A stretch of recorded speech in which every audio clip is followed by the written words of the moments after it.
Всем привет, с вами Максим. Мы продолжаем изучать язык программирования JavaScript, и мы с вами сегодня пройдем уровень 16 подземелья Китгарда, и называется он Мастер имен. Итак, используя новые умения, чтобы определять безымянных врагов. Так, что же за новые умения? Ага.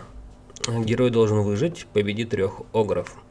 Итак, у нас появляется новый метод, который называется Find Nearest Enemy, и мы должны с вами, получается, найти врагов. Мы, когда сражаемся с врагами, мы же их имена не знаем, и на самом деле мы сначала должны их определить. Итак, ой, смотрите, какой страшный код впереди, но ничего страшного в этом нет. Итак, твой герой не знает имен этих врагов. Очень даже ничего. Так, очки дают тебе способность Find Nearest Enemy. У нас появились некие очечки. Новый код, да. Итак, присвой результат выполнения переменной Enemy 1. Итак, допустим, пока это удаляю, мы создаем некую переменную var enemy 1, и смотрите внимательно, мы здесь в знаке равно ищем команду, вбиваем find nearest enemy, и он говорит, я тебя вижу, и будет находить врага. Так, если мы запустим, получается, что первый враг у нас будет побежден, и мы должны будем повторить нашу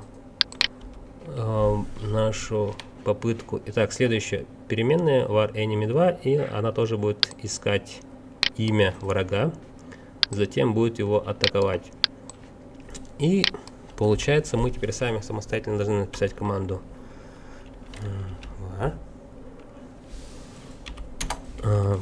обязательно. Var это не сама переменная, а именно назначить переменную. Назовем ее, допустим, чтобы вас как-то смутить, давайте я попробую назвать его вот так. Var, по-русски напишем так, враг. Название переменных может быть абсолютно разные, да, но ни в коем случае не начинаться с чисел и каких-то знаков, допустим, знак процент, там звездочка, поэтому текстовым сообщением враг, допустим, равно, и пишем наша команда hero